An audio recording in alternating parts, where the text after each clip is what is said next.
como siempre, y es verdad, todo a oscuras. Vemos el resplandor del otro lado del cristal, donde están Fermín y Noel, y aquí un flexo que ilumina hoy especialmente un libro muy antiguo, de editorial Rotativa, una portada naranja, Recuerdos del futuro, Eric von Däniken, y un dibujo, una silueta. Realmente parece un viajero fuera del tiempo, realmente parece un astronauta. Pero un astronauta hace siglos, ¿es posible? Intentaremos descifrar ese misterio esta noche.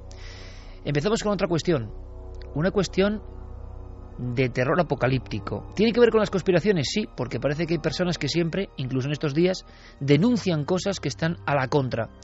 En cuanto se denuncia eso, uno se pone en peligro. Podéis preguntar a Santiago Camacho hoy, por ejemplo, si le ha sentido alguna vez peligro. Santi va a hablar de amigos de alguna forma. Algunos fueron realmente amigos, coincidieron en el tiempo, intercambiaron investigaciones. ¿Ha estado Santi alguna vez en peligro por contar lo que cuenta? ¿Se está en peligro? ¿En qué momento se está en peligro? ¿Cuándo se pasa la delgada línea roja? ¿Cuándo uno sabe que está tocando un material especialmente sensible? Podemos preguntarle al portavoz de estas cuestiones desde siempre en Milenio 3. Puede ser una buena oportunidad. Él haciendo repaso, repito, de ese dossier que yo creo que puede ser uno de los más sentidos y escalofriantes de la historia. Dentro de los temas de Santiago Camacho, morir para contarlo. En su día, ya lo sabéis, hablamos de personas que llegaron demasiado lejos. Eran personas del ámbito del misterio, en su concepto más amplio, más clásico. Hoy nos metemos con la conspiración. Y sin duda, cuando uno toca algunos temas de la conspiración, sabe, como si fuera una aureola etérea, ¿no?, que hay algo quizá parecido a un punto de mira sobre su cráneo. ¿Hasta qué punto es fantasía o verdad? Vamos a intentar descubrirlo. Líneas abiertas para preguntar también a Santiago Camacho, por supuesto. Pero como digo, siempre hay personas que se atreven a ir a la contra y con situaciones muy delicadas. Diego Marañón, compañero, buenas noches. Muy buenas noches, Iker, ¿qué tal? Ha ocurrido algo en Japón, ¿verdad? Algo importante, algo que se había, dicen, silenciado, y todos estamos, ojo, en peligro, lo vamos a entender, y de pronto alguien reconocido, pero que hace de conspiranoico en ese aspecto, pega un puñetazo en la mesa que ha dejado temblando, y no por seísmos precisamente, a todo el mundo en Japón. Pues sí, desde 2011 llevamos todos un poco viendo aterrados lo que ocurre en ese reactor número 4 de la central nuclear de Fukushima. Incluso existe una cámara que ya es famosa en las redes, Iker, la cámara de la muerte se la ha llamado, porque está enfocando continuamente a ese edificio que, si se cae, bueno, tendría graves consecuencias. Y lo que ha ocurrido esta semana, Iker, esta semana pasada, es que se ha alzado una voz muy autorizada, y lo que ha dicho ha dejado a todo el mundo, bueno, pues con los pelos de punta.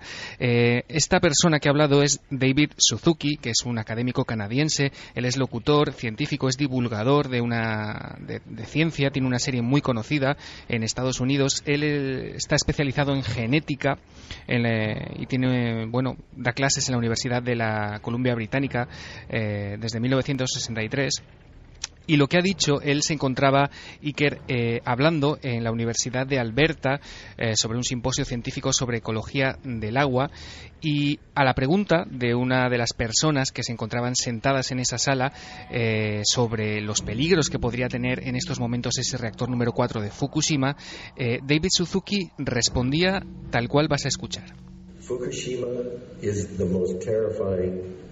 La de Fukushima es la peor situación que me puedo imaginar. Me diréis, ¿y qué hacemos? Lo primero, tenemos un gobierno en total complicidad con TEPCO, la compañía energética. Están mintiendo como bellacos. El terremoto y el tsunami destruyeron 3 plantas de 4. La cuarta está tan dañada que el temor es que si se produce otro seísmo de 7 o más grados, ese edificio se vendrá abajo y entonces será el caos. Y hay un 95% de probabilidades de que se dé ese terremoto de 7 o más grados en los próximos 3 años. No saben qué hacer. Necesitamos reunir un grupo internacional de expertos independientes y hacer lo que ellos sugieran. Ahora mismo el gobierno japonés es demasiado orgulloso como para admitirlo.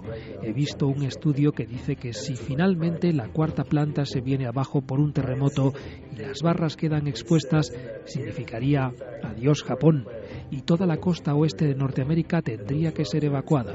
Si eso no es terrorífico, no sé qué lo sería. Everybody on the west coast of North America should evacuate. Now, if that isn't terrifying, I don't know what is.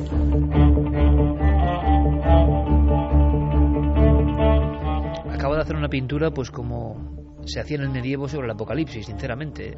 Una posibilidad, en este caso tecnológica, el conocimiento humano, que llevaría el traste, dice, si ocurre ese seísmo, con Japón. Y claro, en una sociedad como la de hoy, interconexionada a tope, que un imperio como Japón, a nivel económico, se venga abajo, y luego habla de la costa norteamericana siendo evacuada. Yo no sé cuál ha sido la repercusión general, pero esto da bastante miedo por parte de un científico, ¿no? Sí, bueno, el estudio que mencionaba Suzuki al parecer procede de la Universidad de Tokio, son los datos que él ha dado a conocer así a vuela pluma, y como tú dices, ha provocado reacciones desde varios organismos. Por ejemplo, ha hablado Malcolm Crick, que es el secretario del Comité Científico de las Naciones Unidas, sobre los efectos de la radiación atómica, y ha dicho, en pocas palabras, y para que lo entiendan nuestros oyentes, que aunque tiene gran parte de razón, es ciertamente algo exagerado hablar de, por ejemplo, la evacuación de la costa este de Estados Unidos y de los efectos que podría tener sobre Japón. Él dice que si se produjese un terremoto de 7 o más grados de la escala Richter, de lo último, es curioso, pero dice que de lo último de lo que habría que preocuparse sería de la radiación y más de los daños inmediatos que provocaría ese terremoto. Sin embargo, hay otras voces que sí que le dan la razón en gran parte de lo que dice. Por ejemplo, Marcello Pavan, que es un físico de la Universidad también de la Columbia Británica, está muy de acuerdo con lo que dice, e incluso dice que sí que es cierto que TEPCO y el gobierno japonés están en connivencia y que están mintiendo a la población mundial en este aspecto. Generalmente, en lo que concuerdan los demás científicos que se han pronunciado sobre las declaraciones de Suzuki, es que en lo que exagera en ese sentido es en la evacuación de toda la costa oeste, como te digo, de Estados Unidos y de Japón. Parece que los efectos podrían ser demoledores si se produjese ese terremoto, pero no hasta el punto que apunta Suzuki, citando a ese estudio de la Universidad de Tokio. Diego, hasta dentro de un rato, compañero. Hasta luego. Pero aquí tenemos, en esta noticia, para que veamos que los temas perviven, que las estructuras de las cuestiones se repiten una y otra vez, el teorema de la conspiración en estado puro. Alguien, desde un conocimiento, habla de nos estáis engañando. Y mientras los demás, cloroformados, mientras los demás, teledirigidos, hacéis caso a un gobierno, sea cual sea, y a una compañía, yo sé que la verdad es otra. Y lo hace público. De alguna forma, este tal Suzuki en este momento se pone un poco también en peligro, en entredicho. Los peligros son diferentes, ¿no? Desde el descrédito académico, la crítica inmediata, cómo la idea se replica en otros como una respuesta. ¿Estás exagerando? Yo no lo sé, pero ¿cuántas veces en la historia se dijo estabas exagerando una cosa que luego era mucho peor?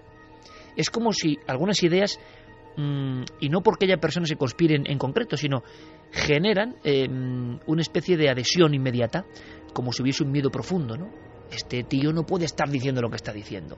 Y ese se convierte ya en conspiranoico y a veces es marcado. Bien, es un ejemplo actualísimo.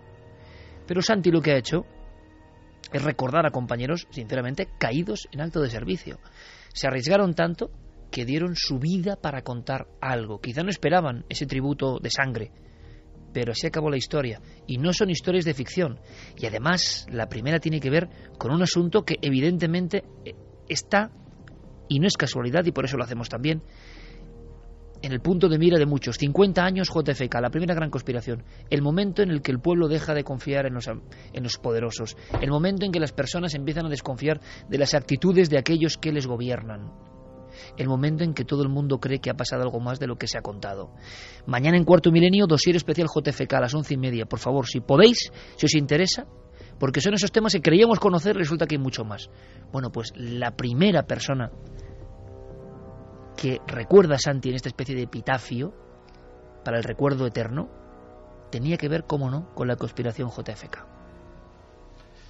Pues sí, Dorothy Kilgallen era posiblemente una de las periodistas norteamericanas más brillantes de su generación.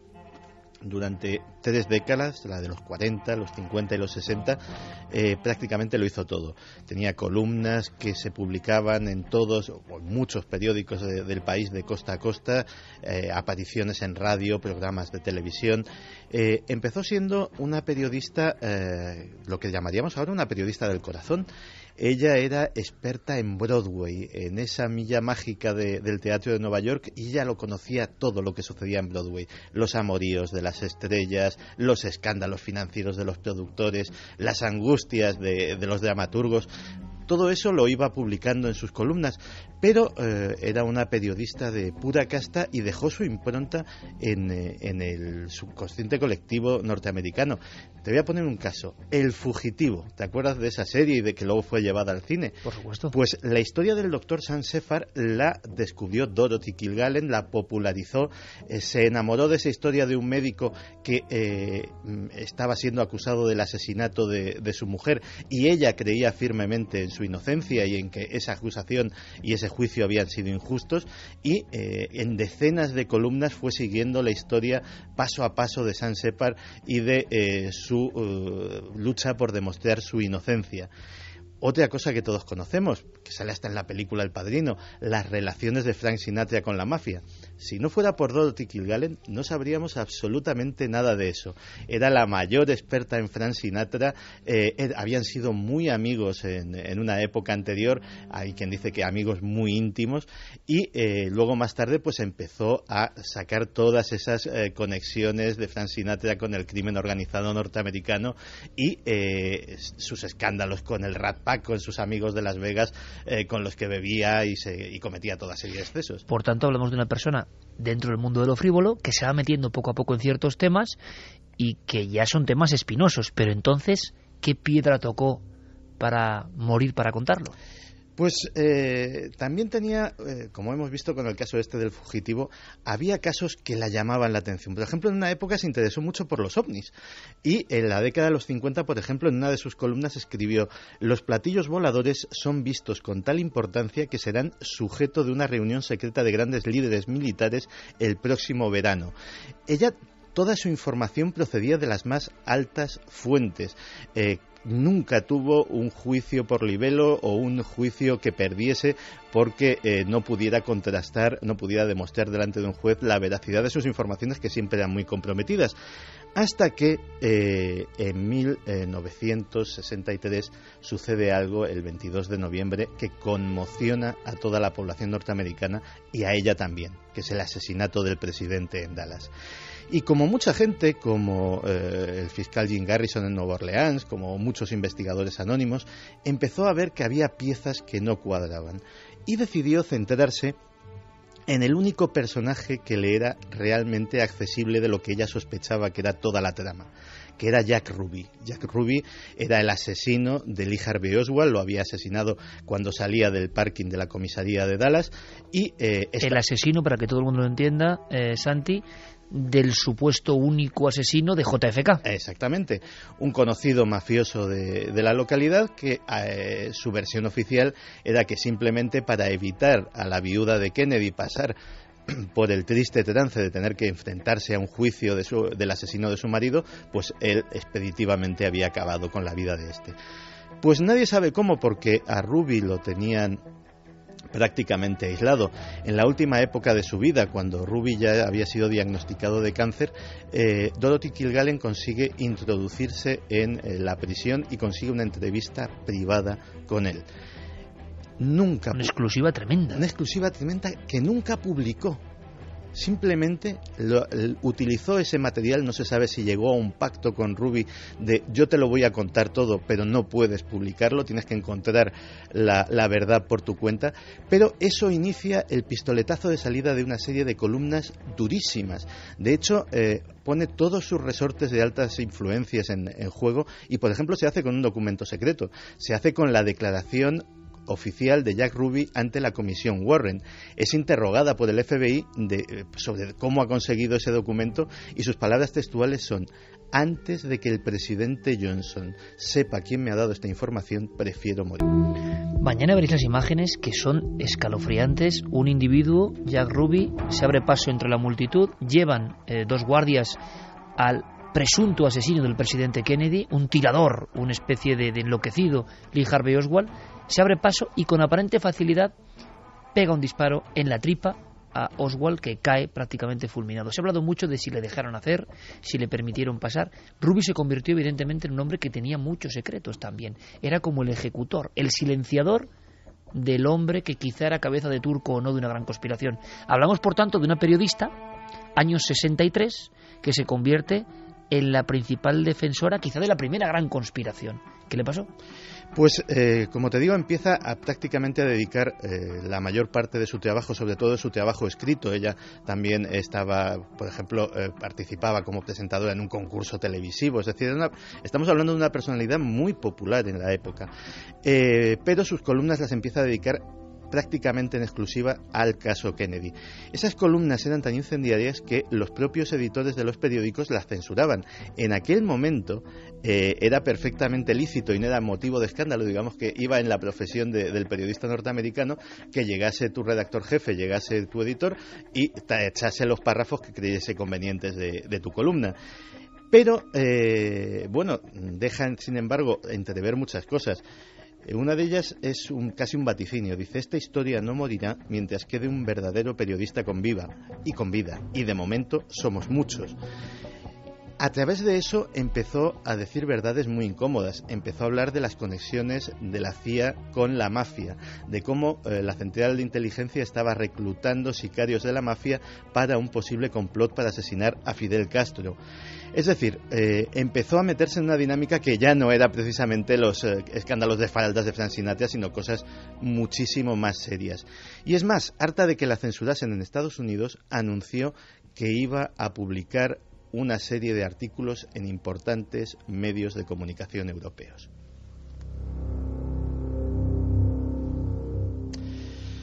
Y ese fue casi su último anuncio público. El 8 de noviembre de 1965 había terminado su intervención en televisión, llegó a su casa, se acostó en la cama y así, en la cama, fue encontrada por su doncella. La versión oficial de la autopsia fue una muerte accidental por sobredosis de barbitúricos. Sin embargo, había una serie de cosas que no encajaban. La primera es que el cadáver fue encontrado plácidamente, tumbado en la cama, con su libro mientras leía.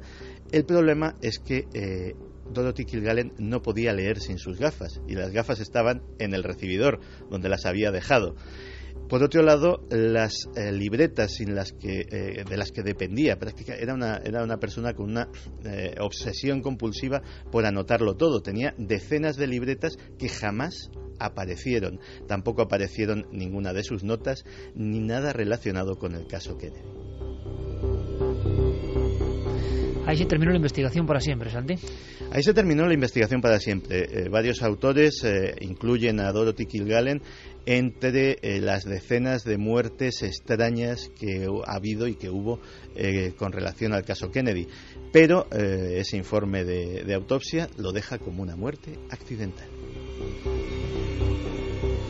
1:56 en Milenio 3, la historia de la primera conspiranoica con el asunto JFK, que muere accidentalmente. Por cierto, no es accidental ya. Fermín Agustí, buenas noches. Buenas noches, Iker. Cuéntanos. Ya somos trending topic en Twitter, Milenio 3. Fantástico. Porque esto nos interesa, porque lo estamos contando en el 50 aniversario de la muerte de JFK, el inicio de la gran conspiración. Y continuamos en esa cuestión permanente de preguntarnos por todo. Es más, aunque sea brevemente, porque estoy seguro que luego, Carmen, tendrás muchas preguntas para Santi también. Javier, ¿tú has sentido en alguna ocasión la sensación de que estabas metiendo el dedo en la llaga? Y eso que tú no has hablado muchas veces de conspiraciones como Santi, que luego tendría cosas que contarnos. ¿Has sentido la sensación de que eras incómodo para algunos poderes en algún momento? ¿O has sentido miedo investigando? No por el misterio, sino por lo que hay detrás, ¿no? Sí, pero solamente una vez, fíjate, y fue en los intensos años 91, 92 de la desclasificación de los papeles OVNI del Ejército del Aire, cuando había muchos intereses enfrentados. Yo en aquel momento trabajaba para la revista Más Allá y estaba publicando continuamente informaciones de todas partes sobre este asunto, y ahí en algún momento sí que en fin, tuve la sensación por lo menos de estar muy, muy observado, ¿no? Bien, ¿estaría observado el segundo personaje de esta lista, Santi? Pues seguramente, además es posiblemente el más moderno, y ya hemos hablado aquí de él. Nos tenemos que venir... O sea, hacemos un contraste total. La primera conspiranoica y algo que ha pasado hace poco tiempo. Ha pasado el pasado mes de febrero, el día 2 de febrero de 2013. Philip Marshall, piloto de aeronave, antiguo colaborador de la CIA y de la DEA, la Agencia Antidrogas de Estados Unidos. Había sido una persona con un activismo en el tema de los servicios de inteligencia muy importante, ya estaba retirado, se dedicaba trabajaba para la empresa privada, pero como a Dorothy Kilgallen le acaba sacudiendo también, en este caso, otro gran acontecimiento, del que hablamos también hace muy poco en Cuarto Milenio, el 11S. Él, como piloto, no acaba de ver aquello claro y como experto, no solamente en temas de inteligencia, sino en relaciones internacionales y en Oriente Medio, empieza a ver una serie de cosas muy, muy, muy extrañas, hasta el punto de que publica un libro con sus conclusiones que, en líneas muy básicas, acusa al gobierno de George Bush y a una trama formada por los servicios secretos de Arabia Saudí de haber provocado un autoatentado el 11 de septiembre de 2001.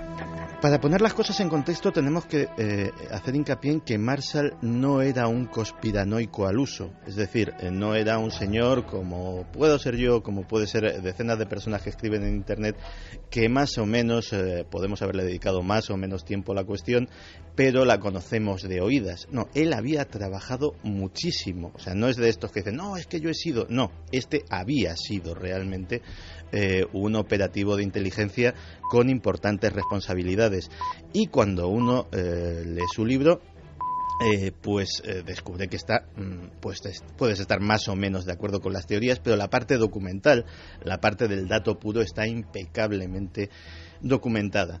Pues bien, ese día aciago, el 2 de febrero de 2013, contamos la noticia en su día muy por encima aquí en Milenio 3, Philip Marshall fue encontrado asesinado en su domicilio junto a su esposa, sus 2 hijos y el perro de la familia. La versión oficial es que Philip Marshall había tenido un rapto de locura aquella noche, había asesinado a todo el mundo y luego se había descerrajado un tiro en la sien. Pero hay, como en el caso de Dorothy Kilgallen, muchas cosas que no encajan. Wayne Madsen era amigo personal, periodista de investigación, y nos cuenta que él mismo está ya investigando el caso de la muerte de Marshall y ha encontrado algunas cosas que son de extrañar. ¿Cuáles son esas circunstancias extrañas? Pues la que más le llama la atención es que Philip Marshall se volvió, después de años de toda la vida de ser zurdo, se volvió diestro. No solamente empuñó el arma con la mano derecha, sino que también decidió descerrajarse ese tiro utilizando la mano derecha. Por otro lado, hay testimonios de los vecinos. Estamos hablando de un tiroteo importante. Nadie oyó nada. Parecía que aquello se había llevado a cabo con silenciador. Sin embargo, el revólver era un revólver normal, de los que puede tener muchos ciudadanos estadounidenses en su casa. Evidentemente no estaba provisto de este aditamento. Pero volvemos además a un punto común. El ordenador y los papeles, los borradores de un libro que estaba anunciando, en el cual haría asombrosas revelaciones, según había anunciado en su propia página de internet, tampoco han vuelto a aparecer jamás. 2013, un buscador de la verdad, de la conspiración, siempre, en su opinión, del 11S. Oficialmente tuvo un brote psicótico, un rapto de locura, y mató a toda su familia. Por cierto, los mató mientras dormía. Lo que la policía no ha sabido explicar es por qué los 2 hijos de la familia habían decidido dormir esa noche en el sofá, que es donde fueron encontrados. Por sorpresa, tiene que ser algo. Somos realmente buenos. Debéis de haber estado vigilándome un buen rato, ¿eh? Siempre me he dicho que tengo ojos en la espalda, pero ni os he sentido llegar. Vosotros sois agentes de la CIA, ¿verdad? Agentes de la CIA. ¿Qué es eso? Sois agentes de la... Tenía razón, ¿verdad? No, estaba equivocado. Estaba equivocado. Es un error.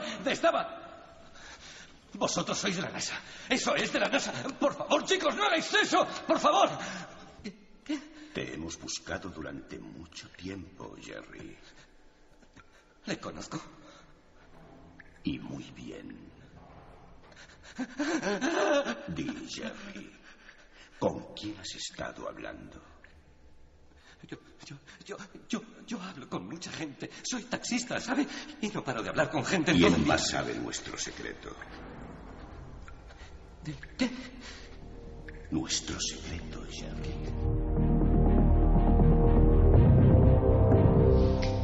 En la redacción, mientras hablábamos de este recordatorio, de cómo iba a estructurarlo Santiago Camacho, ha surgido una pregunta que espero que esta noche quizás Santiago pueda ahondar en ella, o la próxima semana, no lo sé, veremos. ¿Por qué tú no estás en peligro? Si es que no estás en peligro, ¿qué diferencia hay? ¿Qué tenían en común estos casos en concreto para que de pronto alguien apretara el gatillo, si es que fue así? ¿O hablamos solo de circunstancias casuales? ¿Realmente este Marshall estaba como unas maracas? ¿Era una muestra de lo que él defendía y por eso en un momento aniquiló a su familia? ¿O encaja todo demasiado bien? ¿Qué opináis vosotros? Carmen, ¿qué opina nuestro público? Pues hay muchas opiniones. Por ejemplo, Miguel Ángel Cabral dice, hablando de investigadores que se han metido en sendas oscuras y lo han dado todo por investigar y dar a conocer lo que descubrieron, tengo en mente a Andreas Faber-Kaiser, alguien por el que tengo especial debilidad por su carisma y su compromiso. Y que será recordado. Será recordado la próxima semana. La semana que viene hablaremos de personas que hemos conocido, de personas que habéis conocido vosotros y que di Javier, y de personas que he conocido yo. Beatriz nos dice, barbitúricos a lo Marilyn Monroe, qué casualidad. Bueno, es que alrededor de JFK, Santi no lo ha comentado y mañana lo ampliaremos en Cuarto Milenio, hubo más de 100 muertes de personas que habían sido testigos, directa o indirectamente, de algún hecho de todo lo relacionado con el asesinato del presidente. Y es muy curioso porque todos ellos murieron de 4 circunstancias: o de un repentino ataque al corazón, o de un accidente extraño, o de un cáncer fulminante, o asesinados o suicidados en extrañas circunstancias. 100 testigos, ni más ni menos. Mucha casualidad. Y esto sí que es tremendo. Da la sensación de que hay una sombra que se vertebra y que acaba con personas, si es que esto es así. Y ahí está la circunstancia. ¿Qué tienen que tener estas personas? ¿Llegar a la verdad es el motivo principal? ¿Tienen un secreto que es demasiado importante? ¿Qué más indagan nuestros oyentes? JS Flechillas dice, a mí me resulta curioso que Marilyn, amante de JFK, muriera y poco después lo hiciese él. JFK mató a Monroe y se vengaron de él. Alexis So dice, la muerte de Yasir Arafat también fue una conspiración, envenenamiento o muerte natural. Shazak dice, lo de Santi no tiene precedentes. Si algo le ocurriera a ningún milenario creeríamos supuestos accidentes. Ánimo, Santi. Lucía Pinazo dice, los científicos conspiranoicos, los que cuentan datos, nadie está a salvo. Quien no interesa, se quita de en medio. Lolo González, hay que ponerle guardaespaldas a Santi Camacho conspirando contra su mejor activo. CR7 dice, oye Santi, revisa siempre la pasta de dientes por aquello del plutonio. Jorge González, a estas alturas ya no se puede encargar a Santi Camacho. Siendo tan famoso, su muerte resultaría muy sospechosa. Están preocupados verdaderamente por ti, Santi. Pues ahora le vamos a preguntar a Santi, y nos alegra que os estéis preocupando por él. Nosotros también, evidentemente, pero tiene que haber algo que lo hace distinto. Quizá precisamente el ser tan conocido. Santi es un personaje de la cultura de masas de este país ahora mismo, ¿no? Evidentemente. Entonces, ¿eso qué ocurre? ¿Que lo protege? Pero hemos hablado de personas que también eran célebres. Luego responde, Santi, ¿te parece? Luego hacemos un interrogatorio muy personal. Por cierto, no os perdéis esta noche uno de los nuestros, ¿eh? La semana pasada, Santiago Camacho. No os lo perdéis esta semana. Santi, tercer personaje a continuación.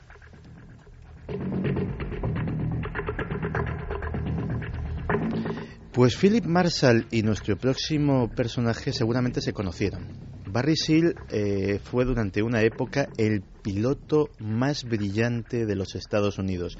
Fue el más joven en llevar un 707, un avión comercial importante. Con apenas 20 años ya era comandante de un vuelo de la TUA. Es decir, estamos hablando de un chaval que volaba desde los 16 años y que tenía un talento innato para la aviación, hasta que fue reclutado por la CIA. Trabajó para la agencia, sobre todo durante la guerra de Vietnam y durante los conflictos en Centroamérica. Él fue el que llevó, por ejemplo, las armas que se utilizaron para la invasión de Bahía Cochinos. Esos transportes de armas se llevaron a cabo en su avión. Trajo cantidades ingentes, parece ser en la época de la infame era América, de drogas del Triángulo de Oro para financiar operaciones clandestinas en Estados Unidos. Y en la última etapa de su vida estuvo implicado en lo que luego se conoció como el escándalo Irán-Contra. Barry Seal no es precisamente un héroe, digamos que es el verso suelto de esta historia. Barry Seal fue un héroe a la fuerza. Después de ver toneladas de droga pasar por su avión, millones de dólares al cambio, etcétera, etcétera, decidió sencillamente instalarse por su cuenta. Hasta que le pilló la DEA, le pilló la Agencia Antidroga norteamericana y le ofreció un trato. Trabaja para nosotros, cuenta lo que sabes y pues no te metemos en la cárcel. El problema es que sabía mucho, sabía demasiado. No solamente la DEA se esperaba encontrar con una persona que le iba a hablar pues de los negocios sucios del cártel de Medellín, que le iba a hablar de las redes de narcotráfico en Estados Unidos, pero Seal empezó a hablar de la CIA, de cómo se financiaban determinadas operaciones, de cómo se hacían operaciones para incriminar a los sandinistas en el tráfico de drogas, de cómo se pagaban con droga armas que se compraban para la contra nicaragüense. Y todo aquello pues no se podía consentir. La condena que obtuvo fue benévola, pero también fue su maldición. La condena que obtuvo fue sencillamente 6 meses de servicios sociales en el Ejército de Salvación. Pero había una salvedad. Mientras estuviera con el Ejército de Salvación, con esa ONG norteamericana, no podía tener escolta policial. Pasó apenas un par de semanas y uno de los días, cuando estaba aparcando su coche en el parking del centro, donde ayudaban pues a drogadictos, alcohólicos, indigentes, etcétera, etcétera, se acercó un hombre con un subfusil y los testigos dicen que lo único que hizo Barry Seal fue, en un gesto extraño, supongo que fruto del miedo y de la sorpresa, taparse los oídos para no oír la detonación que acabaría con su vida. Todos, de momento, personajes norteamericanos. En el mundo, por ejemplo, de Rusia, ¿habrá ocurrido esto? Imaginamos que sí. ¿De China? Imaginamos que sí. Quizá nos sorprendamos. 4º personaje de la lista. Estamos haciendo algo que no creo que se haya hecho en la radio de este país. Un recordatorio de esos investigadores de temas demasiado sensibles y que acabaron en la cuneta. La mayoría de ellos con algún trabajo, alguna cuestión inacabada o robada. 4º caso. Pues el 4º y último de esta noche también es norteamericano, pero efectivamente, sobre todo últimamente en Rusia, hay mucho de eso. El último caso también es norteamericano y es diferente a los demás, porque estábamos hablando de periodistas, de personas que tenían relaciones con los servicios de inteligencia, pero Milton William Cooper era un conspiranoico de libro. Era un tipo que había consagrado su vida ¿a qué? Pues a los ovnis, a los Illuminati, fruto de la obra o de imaginación para algunos de Gordon Cooper, de Milton Cooper, perdón, es buena parte de las historias de conspiraciones que a día de hoy todavía seguimos leyendo en internet, esclavos sexuales, etcétera, etcétera. Todo ese tipo de cosas ya las decía Milton Cooper, primero en sus boletines fotocopiados y luego en su newsletter. ¿Cuándo empieza a actuar este hombre? ¿Cuándo empieza a difundir? En los 70 empieza. O sea, es uno de los pioneros divulgadores que mezclan misterio y conspiración. Efectivamente, y es digámoslo así, el conspiranoico del libro. Pero hasta un conspiranoico del libro comete errores. Y el 28 de junio de 2001, Milton William Cooper, que había escrito sobre sociedades secretas, que había escrito sobre encubrimientos ovni, que había escrito sobre un montón de temas polémicos, 28 de junio, recalco la fecha, transmitiendo su programa de radio, que lo hacía en una emisora de onda corta que tenía en su propio domicilio. Se oyen las sirenas de la policía, por ejemplo, pasando, es decir, no estaba ni insonorizado.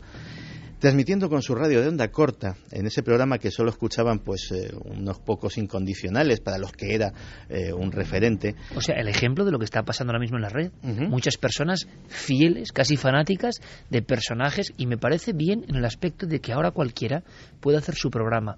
Y lo digo desde la cadena SER, o sea, lo digo desde un medio poderosísimo como es este micrófono amarillo. Pero a mí, como persona, me gusta que cualquier individuo en su casa, con una cámara y un micrófono, puede difundir cosas a los demás. Me parece bien. Lo harán mejor, lo harán peor, a algunos les apasionará. Y hay gente que espera con ansia a ese investigador que desde su casa cuenta cosas. Me parece interesante, pero este es un pionero en eso también. Pues, y me estoy poniendo pesado con la fecha, pero es importante, el 28 de junio de 2001, Milton William Cooper dice en su programa de radio que los Estados Unidos, en algo más de 3 semanas, deberían prepararse para un estremecedor ataque del cual sería culpado Osama Bin Laden, pero que en realidad iba a ser orquestado por el mismo gobierno.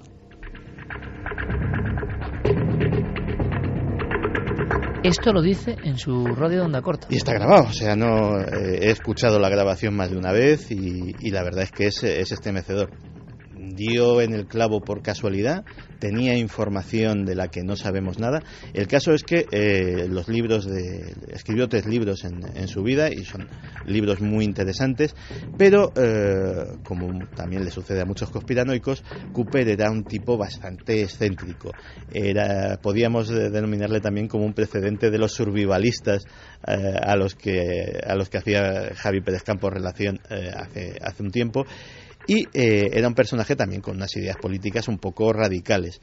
Lo cierto es que el 5 de noviembre la policía se acerca a su casa y, según la versión oficial, simplemente era por una infracción de Hacienda. Era por una infracción de Hacienda, por sus ideas políticas se había declarado insumiso fiscal y había determinadas cosas que había dicho que él no pagaba, porque él no quería colaborar con esto y que pagaba solamente la parte de sus impuestos que fuesen pues a sanidad, educación o lo que fuese. Y lógicamente pues había ido a la policía a interesarse por esto. Pues según la versión oficial, Milton Cooper los recibió a tiros. La policía no tuvo más remedio que repeler la agresión y, fruto del tiroteo, pues murió abatido. Sin embargo, testigos y gente que no ha sido incluida en esa versión oficial dicen que Milton Cooper cayó víctima de una trampa, que los policías se hicieron pasar por un grupo de gamberros que estaba montando follón y destrozando su jardín, que efectivamente, conociendo el carácter airado de Milton Cooper, salió revólver en mano, efectivamente, a intentar espantarlos, y en ese momento fue cuando los agentes decidieron abatirle.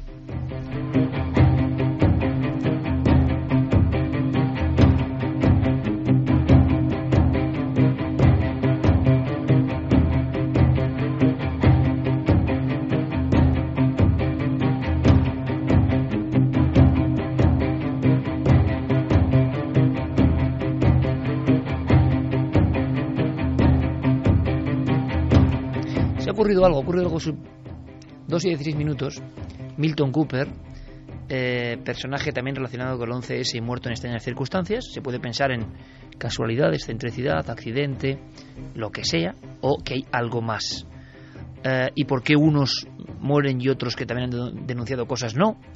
Pero cuando está Santi enfrascado en esta historia, en recordarnos estos 4 personajes, Javier Sierra, eso sí, sigilosamente veo que escribe algo en un papel. Es este papel, ¿no? Os lo voy a leer. Solo hay una corta frase. Yo le conocí.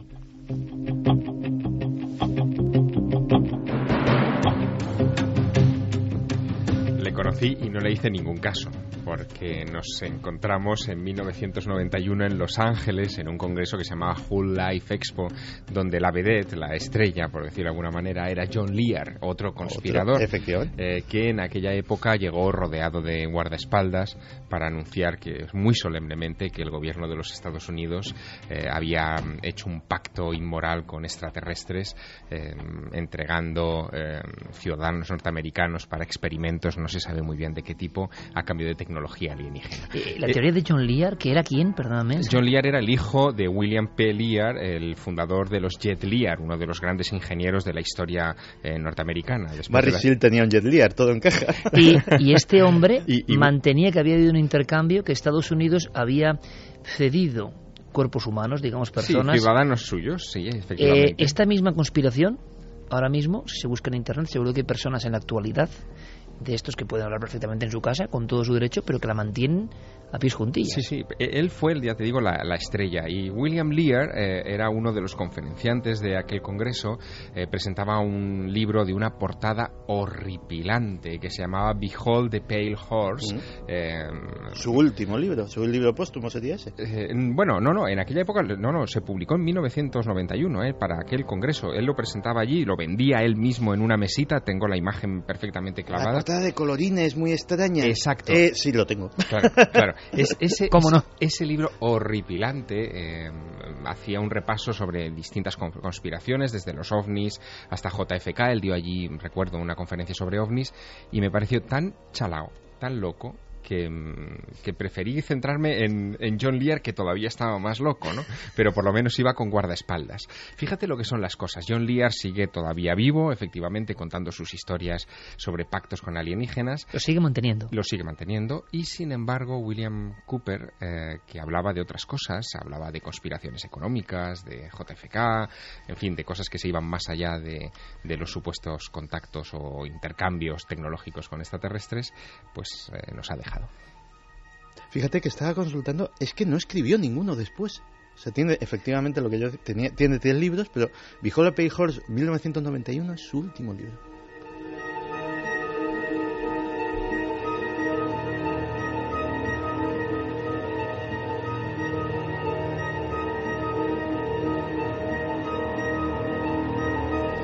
Dos y 20. Enseguida viajamos a lo más hondo y salvaje, ¿no?, del mundo antiguo, para penetrar en una cripta asombrosa que ha dado mucho que reflexionar, que pensar, que conjeturar. Pero evidentemente, Carmen, habrá más cuestiones, porque hemos rescatado un póker de caídos en combate. Murieron para contarlo. ¿Hasta qué punto enloquecen con la historia? ¿O es que de verdad tienen una verdad profunda, amarrada, que casi nadie comparte, y lo que les vuelve locos es la evidencia de que están tocando algo real y que el resto del planeta no les cree? Preguntas. Pues Jonathan nos dice, según Estados Unidos, cualquiera que no acepta la versión oficial y sus políticas será considerado terrorista. ¿Pasará esto con nosotros? Marta nos dice, Estados Unidos tiene mucho poder y si a alguien le molesta, lo borra del mapa y maquillan la realidad. Pilar Dueso, Santi, ¿quién aconsejó a JFK salir con el descapotable? ¿Estaba previsto el asesinato? Mañana contamos algo, dímelo con titulares, anda. No, digamos que ese descapotable se ha usado antes y después de JFK, es decir, era un coche oficial y era un coche perfectamente utilizable. Era la primera vez, de hecho, que se atentaba contra un presidente de los Estados Unidos. Lo que sí se le desaconsejó muchas veces es visitar Dallas. Dallas era considerada una ciudad muy, muy, muy hostil para Kennedy y a pesar de eso, él mismo insistió en ir. Bueno, tenían otro coche preparado porque los días anteriores hizo muy mal tiempo, pero justamente ese día salió un día totalmente luminoso, con sol, y decidieron que la gente le viera mejor en un descapotable, y por eso utilizaron el descapotable. Pedro Doña dice, buenas noches milenarios, hay mucha gente que no tiene escrúpulos para hacer cualquier cosa para lograr sus fines y luego no tiene reparos en acabar con la vida de los que intentan denunciarlos. Simplemente lamentable. Martín Copede, los periodistas que mencionan a Milenio 3 son estadounidenses, pero en Rusia tenemos como máximos exponentes a Ana Politkovskaya. María Martina dice, investigadores de temas sensibles que acabaron en la cuneta. Nada es casualidad. Sandra Fradera, teoría de la conspiración. Sería interesante hacer un seguimiento de todos los asesinatos con posterior suicidio del autor. Zonas, puntos en común de los asesinos, armas utilizadas, etcétera. Experimentos de control mental. Un momento, Carmen. Me cuenta Fermín, compañero. Buenas noches. Buenas noches, Iker. Tenéis ya el documento, ¿no? Ya está, el documento está en versión original, pero ya lo podemos escuchar. O sea, es la grabación, onda corta, en la que este investigador concreto, antes del 11S, habla de que va a ocurrir esto. En 3 semanas, ahora lo oirás. Escuchamos. It's because they're not trying, they don't want to. Osama bin Laden is their creation, and he is serving them well. I mean, is this some kind of incredible joke that people are so stupid they'll fall for this? And now we're being bombarded with messages that Osama bin Laden is planning to attack the United States of America and Israel. Let me tell you something. If he's an enemy of Israel and the Mossad can't find him, then this thing is the biggest joke that you ever heard of in your life. De hecho, un poco antes estaba diciendo que le extrañaba muchísimo que un reportero de la CNN se hubiera podido meter en la cueva de Osama Bin Laden, entrevistarle a él y a sus lugartenientes, y que todo el poder de la CIA y de los servicios secretos estadounidenses no fueran capaces de encontrarle. Esa era la introducción. Y efectivamente, pues luego comentaba, pero este no es el que he escuchado. Claro, yo, por eso, es que no está hablando exactamente de los atentados del 11S. No, esta no es exactamente esa grabación, pero la encontraremos, créeme. Sí, yo creo que hay que seguir con la búsqueda, si es que existe, porque a ver si nos encontramos con un mito real. Claro que habla de Osama Bin Laden, pero cuando ya estamos hablando de otra época incluso, es decir, no en el momento de las Torres Gemelas. Así que seguimos buscando y, por supuesto, las redes con Guillermo León, con Diego Marañón, porque a mí sí me interesa saber si este hombre realmente se adelantó al tiempo. Porque una cosa es convertirlo en leyenda y decir que ocurrió así, y otra cosa es tener los documentos y comprobarlo. Así que si podemos, a lo largo de la noche, aunque estemos con otros temas, sería muy interesante. Surgen ahí también voces de repente. Esto ha sido un extraño Esto era objeto sonoro no identificado. Lo que acababa de poner la grabación en mi ordenador, que lo tengo encima de la mesa, porque yo sí la tengo aquí. Perfecto. Pero otra cosa es pasarla por... Bueno, pues vamos a ver si podemos en un momento dado pasarla, porque sería muy interesante y perfectamente, a ver si podemos incluso traducirla directamente y podemos disfrutarla en la siguiente hora del programa, porque es un documento que sí que sorprende, ¿no? Que llama la atención. ¿Cómo es que alguien en un programa casero... Yo he escuchado esta historia, pero nunca he escuchado la grabación, así que a ver si a lo largo de la noche podemos escucharla. Más preguntas, Carmen. Entidad Oscura nos dice, yo creo que uno de los casos más famosos de persecución en la sombra es la de Bob Lazar. Montserrat Monclús, ¿cómo haces, Santi, para enterarte de todas esas cosas? ¿Sigues confiando en el género humano a pesar de todo? Saludos milenarios. Bueno, pues paramos aquí y concluimos este póker de ases, Santi, con una pregunta que imagino que está en la mente de muchos oyentes de Milenio 3 esta noche. ¿Tú te has sentido en peligro en alguna ocasión? Y si no es así, ¿qué te diferencia de esos otros personajes que estás comentando? No me he sentido en peligro real. Tal vez cuando escribí el libro sobre neonazis, pues lógicamente pues hubo gente que no es de talante muy conciliador, que se sintió molesta y que uno pues podía tener más o menos cierto miedo por su integridad física. Pero realmente no creo que me suceda algo así. Los que nos dedicamos a esto y los que hacemos denuncias de temas, llamémoslo así, de conspiración, tenemos que ser conscientes de que, vale, hacemos un servicio a la comunidad y contamos cosas que no cuentan otras personas, etcétera, etcétera, pero también hacemos un papel de tontos útiles. Hacemos un papel de tontos útiles al sistema. Porque un día Santi Camacho se mete con una gran multinacional, otro día se mete con la industria farmacéutica, otro día se mete con la CIA y otro día se mete con los servicios secretos rusos, por poner un ejemplo. Y no pasa nada. No pasa nada. De hecho, al sistema le viene bien. Es decir, está bien, ¿no? Hay libertad de expresión, se puede hablar de lo que se quiera. Hay tipos incluso que se atreven a denunciar estas cosas. Si te fijas, estas 4 personas y las 4 que vamos a mencionar la semana que viene son diferentes en una cosa.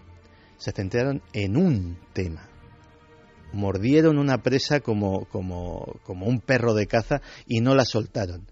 Y esa presa, lejos de estar indefensa, tenía unas garras muy afiladas. Y se revolvió y acabó con ellos de un zarpazo. O sea que en tu mundo, Santi, la hiperespecialización puede ser peligrosa, ¿no? No sé, vamos a ver, fíjate, un periodista de investigación, afortunadamente todavía vivo, me dijo una vez algo muy parecido a lo que acabo yo de decir. Me dijo, mira, un día todos, o casi todos los que estamos en esto, nos encontramos la historia. Y sabes que es la historia cuando empiezas a tener miedo por tu vida.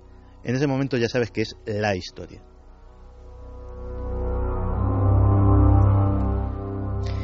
Fijaos que hace poco yo, y bueno, como ocurre cuando haces entrevistas, ¿no? Que a veces no es por los periodistas, ¿no? No es que no te entiendan bien, sino que extraen cosas y nos ha pasado a todos.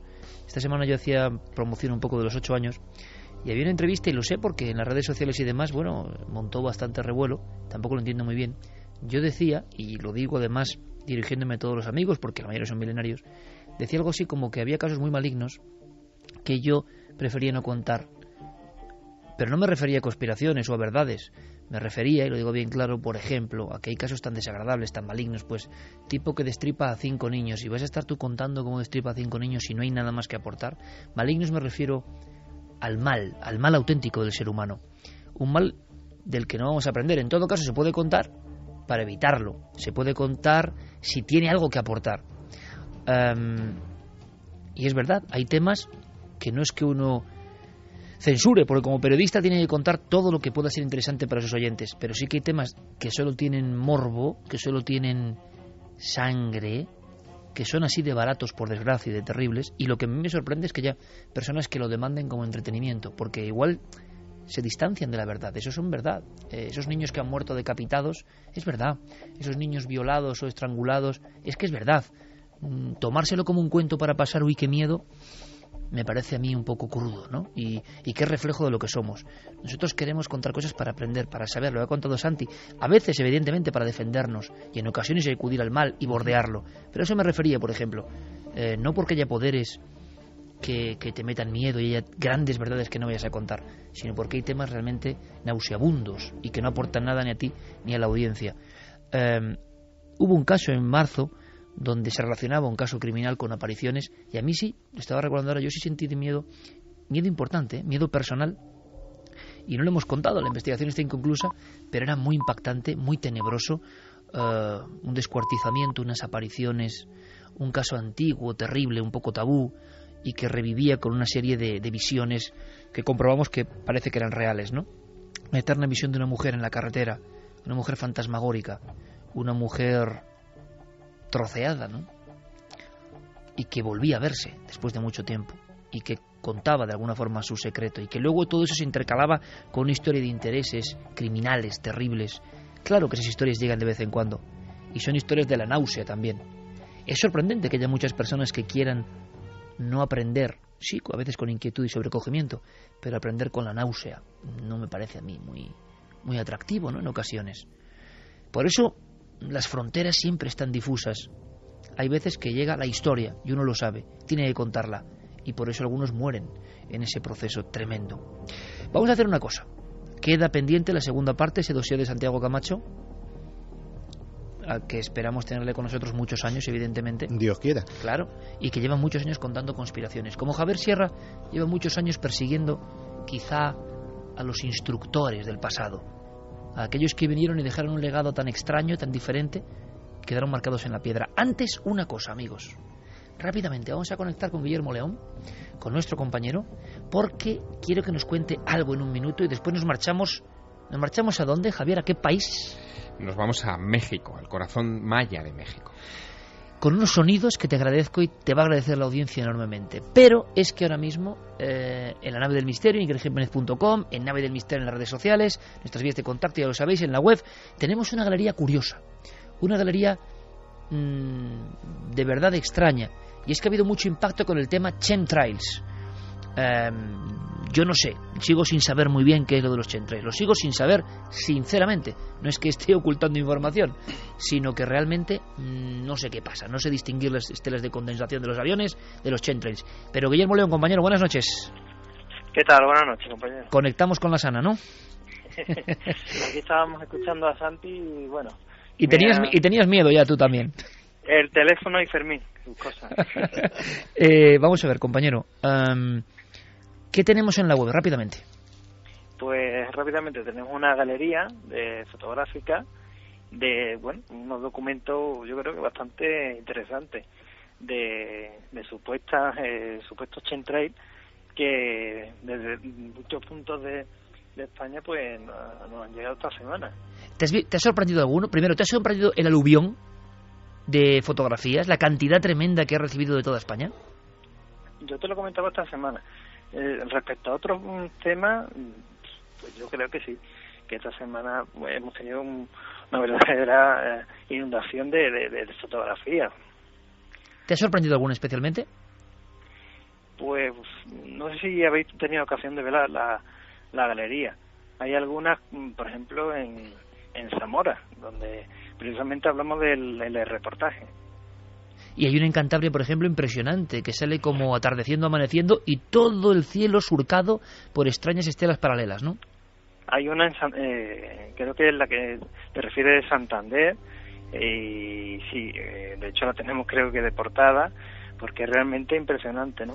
Hemos hecho una pequeña selección, creo que son medio centenar de fotografías, y yo creo que de todo tipo. A mí desde luego me ha sorprendido, creo que a Javi Percampo también se lo comentaba esta semana y también se ha quedado un poco sorprendido porque, bueno, una cosa son lo que todo el mundo los comenta, son estelas de condensación y tal, pero otra cosa es estos verdaderos pictogramas que nos han enviado, bueno, en forma de fotografía. Pictogramas, tú lo has dicho, y ahora mismo Javier Sierra, lo que es la tecnología, acaba de poner su tablet en posición horizontal, en posición vertical de alguna forma, y estamos todos viendo ahora mismo pasando. Guillermo, como siempre, magnífico trabajo, como siempre, al mando de todas las redes sociales y de lanadelmisterio.com, de ikergenes.com y de las redes sociales. Podéis disfrutar de esa galería y darnos vuestra opinión. Guillermo, gracias, te dejo con tus ordenadores, compañero. Nada, aquí seguimos que tenemos que Fermín no me va a sorprender. Gracias, compañero. 2:34, sorprendente, chicos, ¿verdad? Sí, yo hablaba además con Guille, le comentaba y le confesaba que me costaba creer realmente que nos estén envenenando, por ejemplo, desde los cielos, que es una de las teorías, ¿no? Pero al ver estas fotografías que Guille ha colgado en la página web, es innegable que ahí pues hay ciertas anomalías, hay cielos cubiertos de estelas que aunque uno sea un inexperto, cuesta creer que eso sea algo normal, ¿no? Que algo que produzcan los aviones de paso. Yo, por el eco que he tenido, hay gente que dice que, oye, no sois tontos, que estos son los aviones, punto. Gente del ámbito de la aviación. Y del mismo ámbito de la aviación, estos son chemtrails. Sigo sin saber distinguirlos, pero es verdad que hay pictogramas, cielos enteros marcados. ¿Será por la condición climática o no? Nada, un minuto, un titular, chicos. ¿Qué opináis? Hay algunas tremendas, ¿eh? Vamos a ver, no es, lo he dicho aquí, o sea, no es ningún secreto. Yo cada vez soy más creyente, digámoslo así. Y la verdad algo que hemos visto todos, prácticamente todos, yo me preguntaría, por ejemplo, ¿qué posibilidades hay de que de forma casual dos rutas aéreas sean perfectamente perpendiculares? Caramba, que no, perfectamente. O que cuando en esa ruta perfectamente perpendicular se cruzan esos aviones, que lo hagan no solamente de forma perfectamente paralela, sino equidistante, y formen cuadrículas perfectas, del mismo tamaño cuadradito.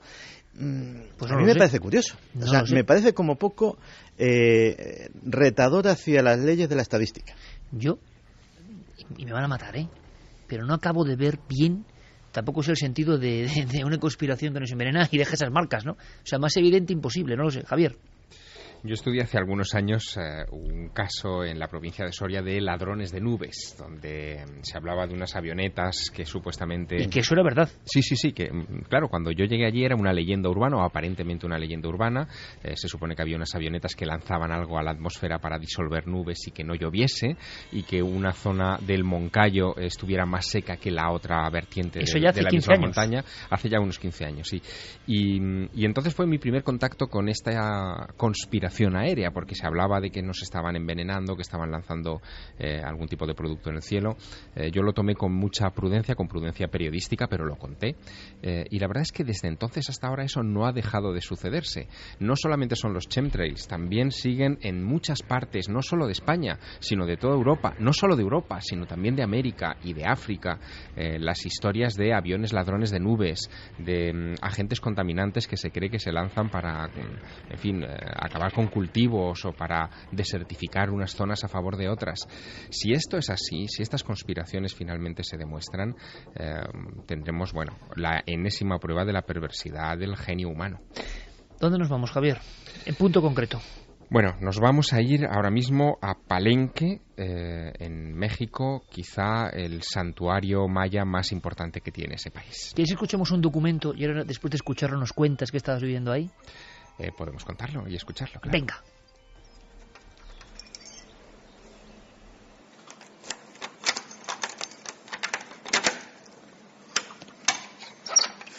Bueno, esta es la puerta del templo de las inscripciones. Así es. El arqueólogo Alberto Ruz Lullier, cuando empieza sus excavaciones aquí, en el 48, él empieza en el 48 a trabajar aquí. Lo primero que hizo fue liberar las galerías porque había varias piedras que habían caído de la techumbre. Se dedica a quitar todo el escombro, a liberar estos espacios, a consolidar toda la parte de afuera y realmente hacer trabajos de estar la tapa. Ahorita nosotros, voy a abrir, nos vamos a pasar del otro lado para que vean el tiro de la escalinata de la cual vamos a bajar. Son 2 tiros de escalinata, la primera baja, llega a un descanso, la segunda hace una vuelta, baja otro tramo de escalinata y vamos a llegar a lo que es la cámara. Aquí, como ya vieron en los otros edificios, está muy húmedo, hay que tener cuidado.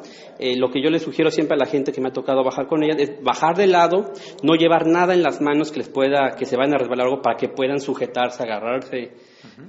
Cuestiones de seguridad, obviamente nada más, para que estén libres y puedan agarrarse ahora sí.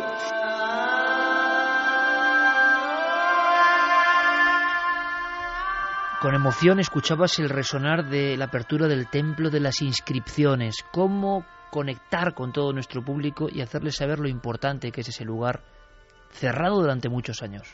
Estamos en medio de la selva, en un lugar que los arqueólogos del Instituto Nacional de Antropología e Historia luchan diariamente por mantener a salvo. Ellos me contaban que si dejaran durante un año de cortar el césped, de mantener a los árboles y las semillas que caen diariamente en esa zona muy fértil, la selva se terminaría comiendo en apenas unos meses ese lugar. Ese lugar fue encontrado ya hace bastante tiempo por españoles en el siglo XVIII, los mandó Carlos III cuando estaba en Europa la fiebre por Pompeya. De hecho, llamaron a aquel lugar la Pompeya americana porque les parecía que guardaba secretos de la cultura maya impresionantes, y efectivamente el tiempo dio la razón a aquellos arqueólogos españoles de Carlos III. Efectivamente, en ese lugar existen las claves para descifrar el mundo maya, el oscuro y extraño mundo maya. Pues bien, el caso es que este templo de las inscripciones fue objeto hace ya unos años, en 1952, de un asombroso descubrimiento arqueológico. Alberto Ruz Lullier, este hombre que mencionaba mi guía, que era el arqueólogo Benito Venegas de ese Instituto Nacional de Antropología e Historia, Alberto Ruz Lullier descubre este foso de una manera muy peculiar. Él ha encontrado una montaña cubierta de vegetación. Encima de esa montaña cubierta de vegetación hay una serie de pórticos con inscripciones en estuco que cuentan una historia extraña. No se ha descifrado todavía. Se ven mujeres sujetando bebés en el regazo que dan paso a unos paneles llenos de glifos mayas que cuentan una cronología que se pierde supuestamente en la noche de los tiempos. Hay algunas fechas que se remontan a 1.250.000 años atrás en el tiempo y que nadie se explica por qué figuran en una cronología que supuestamente es ajena al momento de construirse esa pirámide. Esa pirámide se levanta en la época en la que Mahoma está predicando en el viejo mundo, en el desierto. Este rey que construye la pirámide, Pakal, ha levantado ese templo y ha hecho algo que Alberto Ruz encuentra pues casi de manera imprevista. En la cima del templo, bajo esos pórticos que están todavía a salvo de la vegetación, hay unas losas. Esas losas tienen unos agujeros cubiertos con unos tapones que Alberto Ruz desenrosca, mucho tiempo después de que fueran colocados. Se da cuenta de que por ahí cabe una gruesa maroma, la coloca, la anuda, y con unos cuantos operarios que él contrata de la selva, de los que viven cerquita en el pueblo de Palenque, tira de ella y descubre que esa losa efectivamente se mueve y que debajo de la losa hay algo. Ahora entendemos tu emoción. Estás en la puerta de ese lugar, a punto de acceder a ese inframundo de alguna forma. Efectivamente, estoy en la puerta de ese lugar. Lo que hemos escuchado es el ruido de llaves abriendo esa verja que está cerrada desde hace una década. Desde hace una década los miembros de este Instituto Nacional de Antropología e Historia decidieron preservar el tesoro que había descubierto Alberto Ruz Lullier. Habían entrado muchos turistas, muchos visitantes en los años anteriores. Algunos se habían resbalado por esas escaleras que nos describía Benito Venegas. El grado de humedad en esas escaleras el porcentaje de humedad es del 100%. Es un lugar donde se hace difícil incluso respirar, donde la ropa se te pega inmediatamente a la piel y donde escuchas, aunque afuera de la pirámide haga sol, dentro escuchas que está lloviendo, están cayendo gotas continuamente. Por lo tanto es un lugar peligroso también. Es un lugar peligroso, pero Alberto Ruth Luyer en 1952 no se lo encuentra así. Lo que él descubre cuando levanta esa losa es que hay un escalón, pero que inmediatamente se interrumpe en una masa compacta de escombros. Así que empieza una excavación. La excavación él en realidad la empieza en 1949 y durante 4 años, 3 años largos, está sacando material continuamente de ese lugar. Encuentra un escalón y otro escalón y otro escalón, que serán los que yo recorreré. Desciende 22 metros en un trecho de escaleras impresionante bajo una bóveda geométrica muy singular, característica de los mayas, y cuando llega al nivel inferior, a lo que él cree que es el nivel inferior, descubre que el pasillo se interrumpe. Hay una pared perfectamente sólida que entiende que es el fin de su aventura. Aquella escalera no conduce a ninguna parte, pero hay un operario que se da cuenta de que hay un hueco en ese muro y deciden probar suerte y picar. Pican, encuentran que el pasillo continúa. Detrás de ese pasillo encuentran una caja, una caja que tiene 1 metro por 1,40 metros más o menos de dimensiones. Es una caja de piedra y al abrirla descubren dentro, Iker, la primera sorpresa. Hay 6 cuerpos humanos sacrificados, 5 hombres y una mujer, con los huesos cubiertos de cinabrio rojo.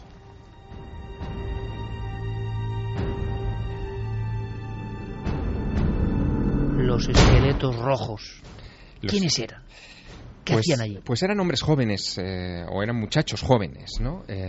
Porque lo que se ha averiguado en estos años, desde que los descubrió Alberto Ruth, es que debían tratarse de miembros de la clase social dominante maya, es decir, eran familiares probablemente de uno de los clanes gobernantes de la zona. Se sabía por las inserciones de jade que tenían en sus dientes. Los dientes estaban tallados, algunos en forma de T, por ejemplo, y dentro tenían incrustados piececitas de jade, que el jade era un material muy valioso y solamente accesible a la casta dominante. Tenían los cráneos deformados, que también era una de las características de la casta dominante.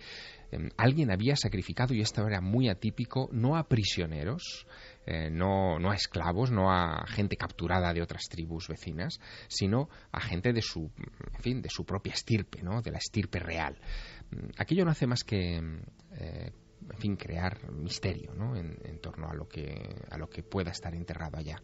Y sigue Alberto Ruth sacando tierra, escombros, algunos pequeños objetos que parece que han dejado allí, no se sabe muy bien en qué época, hasta que finalmente, cuando ha retirado las últimas piedras, descubre algo que lo deja estupefacto.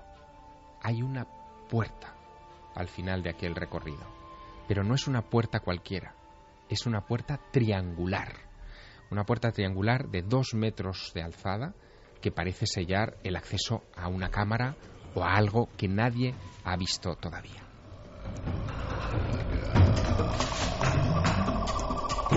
Dos y 47 suena Apocalipto de fondo. ¿Te parece, Javier, que escuchemos cómo baja esos peldaños míticos hasta la puerta? Claro, porque Benito... Peligrosos, digo, ¿eh? Sí, Benito Venegas me advierte de que debo andar con cuidado. Yo desciendo esos peldaños el último. Somos una pequeña una pequeña comitiva de 3 personas. Viene también Eva, viene mi mujer. Y si quieres, ¿Y pasa algo? Sí, lo escuchamos. No vamos a contar qué pasa. Vais a escuchar lo que pasa. Peldaños muy empinados, agua, húmedos. Javier emocionado grabando todo esto para Milenio 3. Escuchamos, por favor. Nosotros desde ahorita hasta abajo son más de 36 metros. Como yo les comentaba, la cripta está a 2 metros por debajo del nivel de la plaza. Entonces, pues vamos a empezar a bajar del lado derecho, cuando péguense el lado derecho, izquierdo, como decidan. Nada más hay que tener libre las manos para que no vaya a pasar absolutamente nada.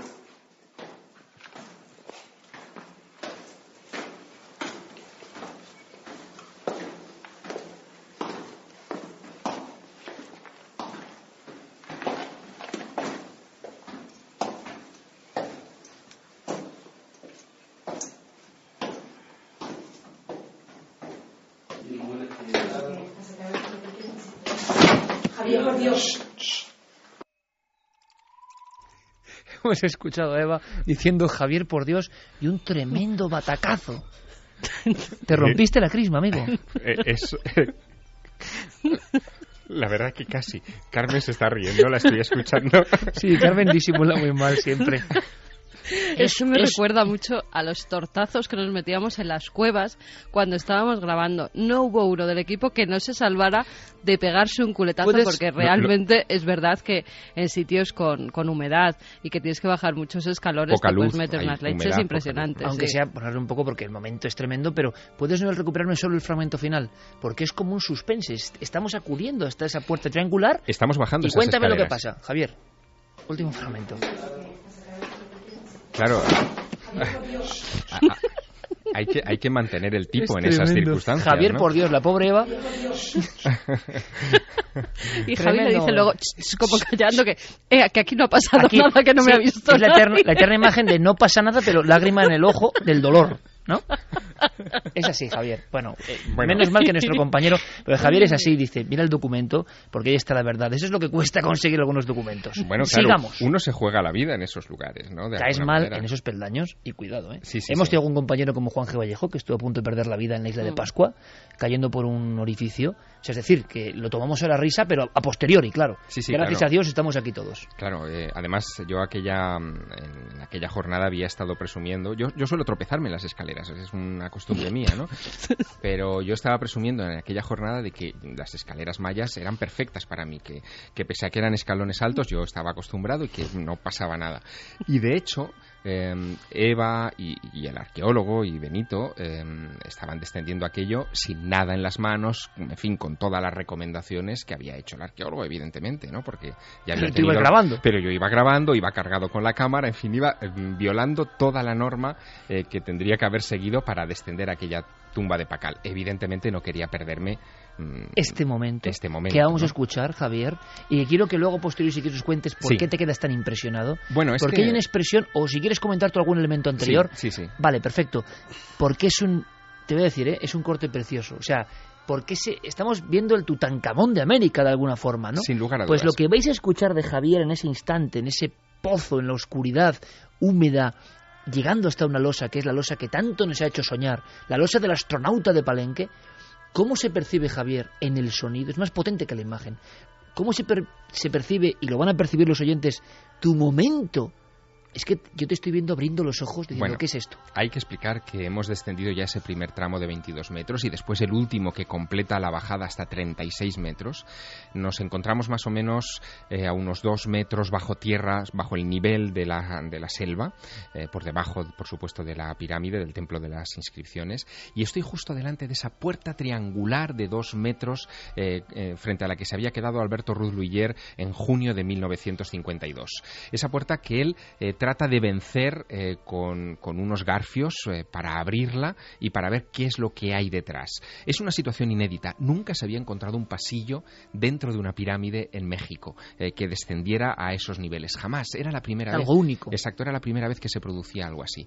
Cuando yo recorro el camino de Alberto Ruz Luiller hasta esa puerta, me encuentro con que esa puerta evidentemente ya está abierta y detrás hay una verja. Es una última verja. Una verja que en un principio se me había dicho que no se me iba a abrir, que era un lugar que estaba sellado, que, en fin, era poco más o menos que el gran Santa Santorum de la cultura maya, pero que finalmente se me abre y se me permite echar una ojeada y entrar en esa habitación sagrada. Y el momento es este. Yo quiero que ahorita pasen ahí, suban y vean lo que es la cámara funeraria. Que hagamos el mismo acto que hizo en 1952 Así Alberto es. Ruz cuando descorrió esa puerta triangular que parece sacada de un libro de ciencia ficción, ¿no? Exactamente.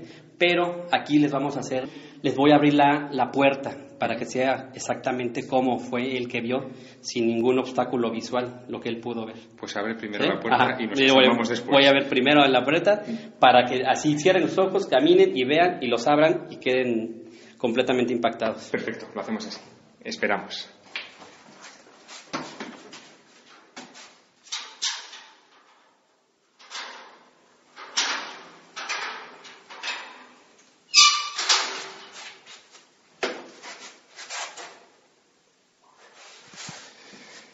Bueno, voy a dar como un paso en la historia, como si retrocediera a 1952. 1500 años en el pasado. Dios mío.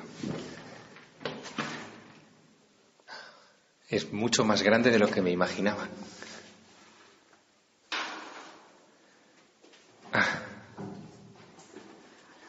Realmente es quedarse sin palabras, ¿eh?